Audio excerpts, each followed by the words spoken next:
प्यारे स्टूडेंट, जैसा कि आप स्क्रीन पर देख रहे हैं, आज हम पढ़ने और समझने वाले क्लास 10th का सामाजिक अध्ययन कार्यपत्रक हमारा होगा 7, जो कि 22 जुलाई 2021 के लिए है। 21 जुलाई को आपकी हॉलीडे है, इसलिए 21 जुलाई की वर्कशीट नहीं आएगी। ठीक है, तो आज का हमारा जो डियर स्टूडेंट उप विषय है संसाधनों का संरक्षण, यानी जितने भी संसाधन हैं, कृषि है, परिवहन है, बिजली संसाधन है, इन सभी तमाम सारी संसाधनों का हम संरक्षण कैसे कर सकते हैं। तो आइए इसे हम प्रॉपर वे में डिस्कस करते हैं और एक एक करके समझेंगे जो संसाधनों का संरक्षण हमारे लिए क्यों महत्वपूर्ण है और संसाधन का संरक्षण हमें कंटिन्यू लगातार करना चाहिए। किसी देश के आर्थिक विकास में संसाधन मूलभूत आवश्यकता, यानी कोई भी देश अगर विकास कर रहा है, डेवलप हो रहा है और डेवलप्ड हो चुका है, तो उसमें आर्थिक विकास की बहुत बड़ी आवश्यकता होती है। आर्थिक का प्रत्येक क्षेत्र जैसे कृषि, उद्योग क्षेत्र, परिवहन में खनिज एवं ऊर्जा संसाधन की आवश्यकता होती है, लेकिन संसाधन सीमित है, अतः संसाधनों के संरक्षण बहुत ही आवश्यक है। संसाधन कितना सीमित है, यानी ऐसा नहीं जो संसाधन मैक्सिमम मात्रा में, अगर हम 100% पानी वाटर की बात करें, ठीक है, तो वाटर में से 90 केवल इसमें जो है ना डियर स्टूडेंट, केवल 1% वाटर ही हमारे यूज के लायक है। ठीक है, इतना ही 1% वाटर ही यूज के लायक है। तो देखिए हमारे पास जो है ना सीमित हो गए मात्रा। ठीक है, अतः संसाधनों का संरक्षण बहुत आवश्यक है। खनिज संसाधनों के संरक्षण के उपाय कौन कौन से हैं, इसे हम समझें।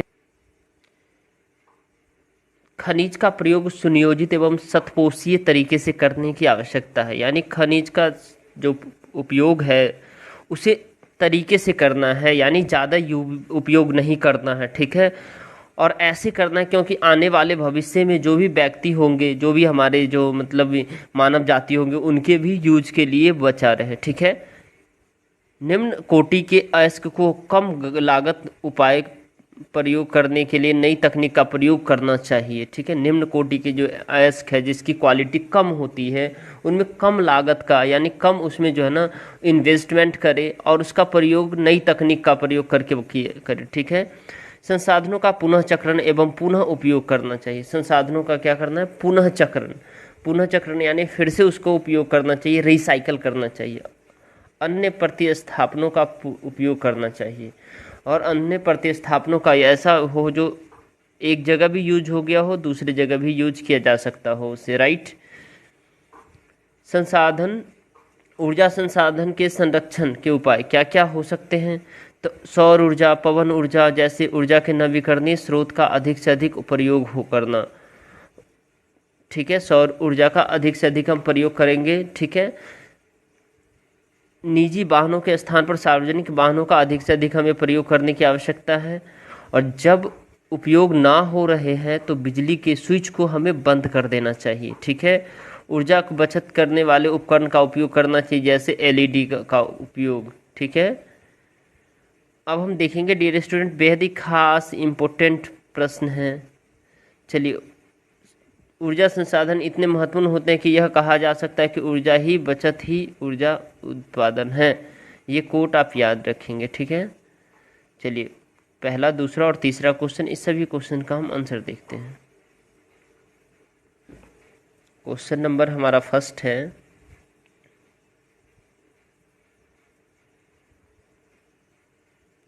निम्नलिखित प्रश्न के उत्तर दीजिए। संसाधनों के संरक्षण हमारे लिए क्यों आवश्यक है, यानी संसाधनों का जो संरक्षण है वो हमारे लिए क्यों आवश्यक है।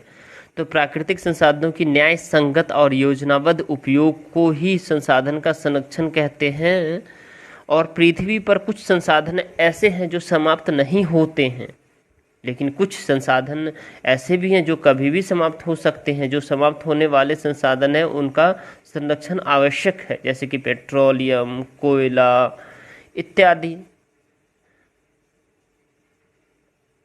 इन संसाधनों को संरक्षण प्रदान नहीं किया गया तो आने वाली पीढ़ी के लिए समस्या उत्पन्न हो सकती है। और संसाधन के संरक्षण के दो उद्देश्य उद्देश्य भी हम बता रहे हैं डियर स्टूडेंट, इसे भी आप समझिए। वर्तमान पीढ़ी को इन संसाधनों का पूरा लाभ प्राप्त होकर आया जाए। अभी हम लोग भी पूरा लाभ करे, पूरा उसका बेनिफिट ले संसाधन का, और आने वाले पीढ़ी को भी पूरा बेनिफिट दे। हम अपने पीढ़ी के हित को ध्यान में रखने के साथ साथ आने वाली पीढ़ियों की आवश्यकताओं और आकांक्षाओं की पूर्ति का भी पूरा ध्यान रखते हैं। ठीक है, तो आपका क्वेश्चन था संसाधन के संरक्षण हमारे लिए क्यों आवश्यक है, तो इसीलिए आवश्यक है, राइट। आई होप आपको समझ में आ गया। अब नेक्स्ट क्वेश्चन देखेंगे डियर स्टूडेंट। नेक्स्ट क्वेश्चन है, आप अपने दैनिक जीवन में खनिज संसाधन को संरक्षण कैसे करेंगे। तो देखिए, हम अपने दैनिक जीवन में तो खनिजों का प्रयोग सुनियोजित एवं सतपोषीय तरीके से करने की आवश्यकता होगी, क्योंकि खनिज का उपयोग हमें अवेयर जागरूक होकर के करना है। ऐसा नहीं है जो हम स्विच बिजली आई हुई है, हम बल्ब जला दिए, स्विच ऑफ नहीं किया, ज़रूरत पड़ने पर ऑफ भी करेंगे। ठीक है, और जो है ना, नल को भी हमें जो है ना क्या करना चाहिए, खुला नहीं छोड़ना चाहिए। ठीक है, लेकिन यहाँ खनिज संसाधन का पूछ रहा है, तो पेट्रोलियम का हमें उपयोग कम क्या करना चाहिए, कम से कम जो है ना उसका उपयोग करना चाहिए, और अपनी आवश्यकता की पूर्ति भी करनी चाहिए। तो कहने का मतलब डियर स्टूडेंट, खनिज संसाधनों का सुनियोजित एवं सतपोषी तरीके से करने की आवश्यकता है, और निम्न कोटि के अयस्कों का कम लागत प्रयोग करने के लिए नई तकनीक का प्रयोग करना चाहिए, और संसाधन का पुनः चक्रण यानी रिसाइकल होना चाहिए। ठीक है, और अन्य प्रतिस्थापनों का उपयोग करना चाहिए। ठीक है, अब नेक्स्ट है डियर स्टूडेंट, थर्ड क्वेश्चन है, ऊर्जा की बचत ही ऊर्जा उत्पादन है। कुछ उदाहरण देकर समझाए। तो ऊर्जा बचत ही ऊर्जा उत्पादन का महत्वपूर्ण आधार है। बिना ऊर्जा के संसार अधूरा है। हम सभी ऊर्जा बचत के मूल्य को समझें, जैसे कि सौर ऊर्जा, पवन ऊर्जा जैसे ऊर्जा के नवीकरणीय स्रोत का अधिक से अधिक उपयोग करें। निजी वाहनों के स्थान पर सार्वजनिक वाहनों का प्रयोग करें, और जब उपयोग ना हो रहा हो तो बिजली के स्विच को बंद कर दे, और ऊर्जा बचत करने वाले उपकरण का प्रयोग जैसे एलईडी का आदि का प्रयोग करें। ठीक है, अगर आपको लगता है डियर स्टूडेंट ये वीडियो हेल्पफुल है, तो इस वीडियो को आप लाइक कर सकते हैं। हमारे चैनल पे नए हैं तो सब्सक्राइब कर सकते हैं, और बेल आइकन को प्रेस कीजिए ताकि आपको लेटेस्ट नोटिफिकेशन मिलता रहे। Thank you, thanks a lot for watching.